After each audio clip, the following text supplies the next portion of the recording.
I'm Christina Knowles. I am our Vice President of North American Operations for G&W Electric. I graduated Kettering in 2007 and my major was industrial engineering. So manufacturing is literally in my blood.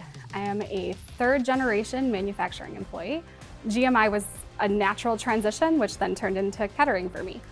When I started Kettering, I actually started as an environmental chemistry major, so I didn't start as an engineer. I did my co-op experience for the first 2 semesters in a materials lab. I learned that I knew what I wanted to do and I knew what I didn't want to do. And so after that 2 semesters, I went back to Kettering and changed my major to industrial engineering and then moved into that engineering field and co-opted at General Motors. The fast-paced environment of operations leadership was a shift from my engineering roles. Whereas in engineering, things are generally well thought out, meticulous, very thought-based, and you have time to process.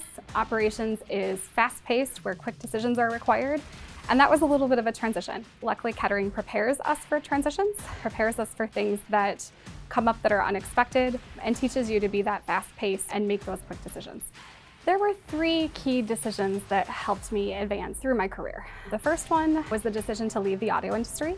I chose to leave my job in engineering and transition into managing frontline workforce under our manufacturing lines. I relocated to Canada and chose to take an expat assignment where I moved my family and relocated. All 3 of those scenarios were things that required going outside of my comfort zone, taking risks, and accepting those consequences. In my case, they were positive, but they were all represented real risk.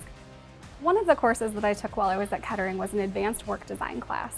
And during that, we took a project where we went into a local factory and had to design a work cell for employees that were physically constrained by a wheelchair.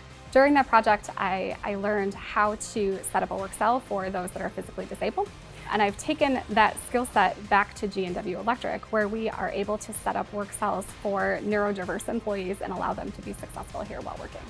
If I could go back and give my younger self advice, it would be to take all of the risks. Take the risks, take the chances. Don't pass up the opportunities when they're presented, even if they're not part of your original plan.